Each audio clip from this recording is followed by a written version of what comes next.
श्री कृष्णाय नमः। श्री गोपीजनवल्लभाय नमः। श्रीमदाचार्य चरण कमलेभ्यो नमः। श्री गुसाई जी परम दयालवे नमः। श्री यमुना चतुर्भ्यां नमः। श्री गुरुवे नमः। श्री गुरुचरण कमलेभ्यो नमः। जय श्री कृष्ण।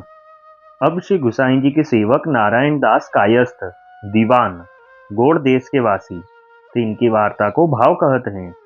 भाव प्रकाश। नारायण दास राजस भक्त हैं। लीला में इनको नाम प्रेमलता है। ये विशाखा जी ते प्रगति है, ताते इनके भाव रूप है। सो प्रेमलता नारायण दास को प्रागट्य और प्रेमलता की एक अंतरंग सखी है गौरांगिनी।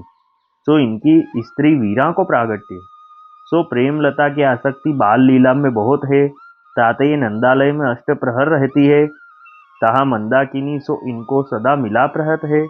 ये दो सखी हैं, सो दोनों श्री चंद्रावली जी की परम सहायक है। श्री ठाकुर जी श्री चंद्रावली जी के मनोरथ की सब सामग्री प्रेमलता सिद्ध कर ही देती है, ताते ये श्री चंद्रावली जी को प्रिय है। सो गौरांगिनी निकुंज लीला में प्रवीण है। ये श्री चंद्रावली जी की निकुंज लीला में सदा तत्पर रहती हैं। इनको अंग बहुत सुंदर गौर वर्ण है, श्री स्वामिनी जी सदृश, ताते इनको देखी के श्री ठाकुर जी को श्री स्वामिनी जी की सुधि आती है। तासो ये श्री ठाकुर जी को बहुत प्रिय है।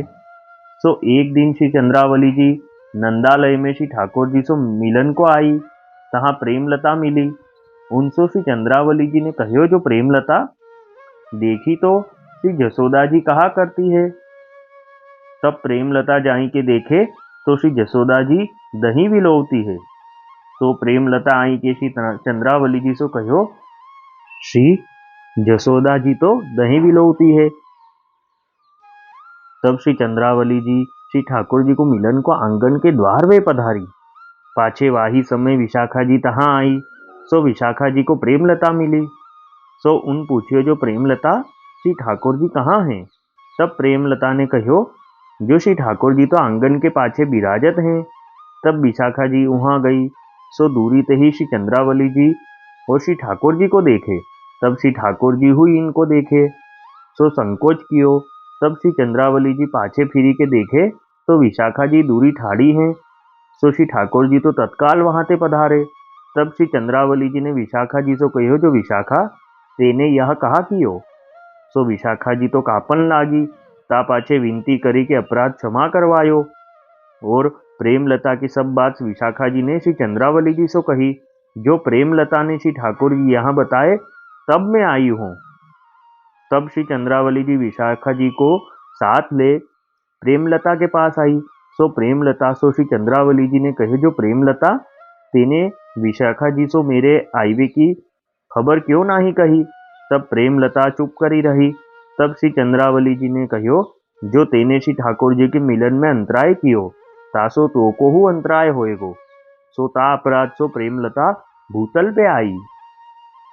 सो प्रेमलता गोड़ देश में कायस्थ के जन्मी। सो नारायण दास भये। और इनकी अंतरिंगिनी सखी गौरांगिनी वाही गांव में दूसरे कायस्थ के घर प्रगति। सो वीरा भई।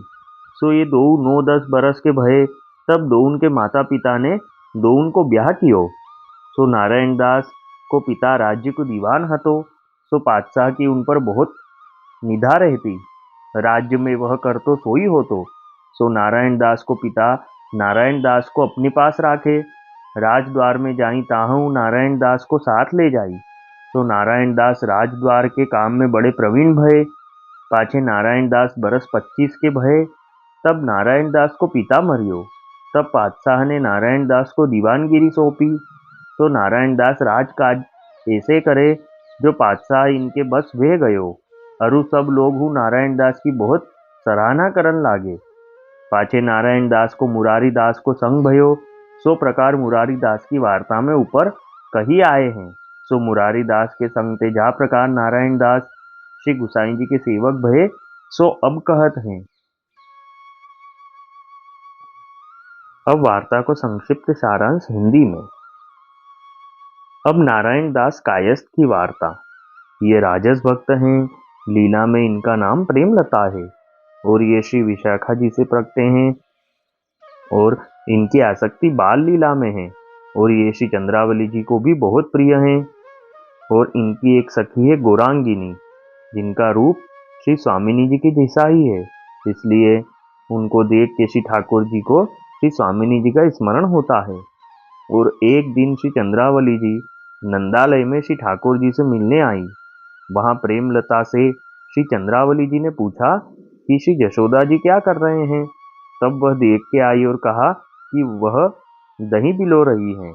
तब श्री चंद्रावली जी श्री ठाकुर जी से मिलने आंगन में पधारी और इतने में श्री विशाखा जी आए और उन्होंने प्रेमलता से पूछा कि श्री ठाकुर जी कहाँ हैं। तब प्रेमलता ने कहा कि आंगन में हैं। तब विशाखा जी वहां गई। तब दूर से ही श्री चंद्रावली जी और श्री ठाकुर जी ने विशाखा जी को देखा। तब श्री ठाकुर जी को संकोच हुआ और वे तत्काल वहां से पधार गए। यह देखकर श्री चंद्रावली जी ने विशाखा जी को कहा कि ये तुमने क्या किया। तब विशाखा जी ने बहुत विनती करके अपना अपराध क्षमा करवाया और कहा कि मुझे प्रेमलता ने बताया कि श्री ठाकुर जी यहाँ हैं, इसलिए मैं आई। तब श्री चंद्रावली जी ने प्रेमलता से पूछा कि तूने मेरे आने की खबर विशाखा जी को क्यों नहीं दी थी। तब प्रेमलता कुछ नहीं बोली। तब श्री चंद्रावली जी ने कहा कि तूने मेरे और श्री ठाकुर जी के मिलने में अंतराय करवाया है, इसलिए तुझे भी अंतराय होगा। तो ये अपराध से प्रेमलता इस भूतल पे आई और ये गौड़ देश में नारायण दास हुए और लीला में इनकी अंतरिंगिनी सखी गौरांगना इनकी पत्नी यहाँ वीरा हुई। तो वह नारायण दास के पिता राज्य के दीवान थे। नारायण दास भी बालपन से उनके पिता के साथ राजद्वार जाते थे, तो वे भी ये सब काम में बड़े प्रवीण हो गए। फिर उनके पिता के बाद राजा ने उनको दीवानगिरी सौंपी और तब नारायण दास राज्य का सब राजकाज करते और राजा के सहित सब इनके काम की बहुत सराहना करते। वल्लभी वैष्णव सदा सुहागी, जो श्री वल्लभ शरणे आवे, सो पूरण बड़भागी। गल तुलसा की माला सोहे, भाले तिलक रसाला, तापर वल्लभी मुद्रा सोहे, मुख बोले गोपाला। तन मन धन वैष्णव पर वारू, गाऊं श्री गिरधर लाला। आज सभा में पूर्ण रहत हैं, सूर दास नंद लाला। वल्लभी वैष्णव सदा सुहागी। जय श्री कृष्ण।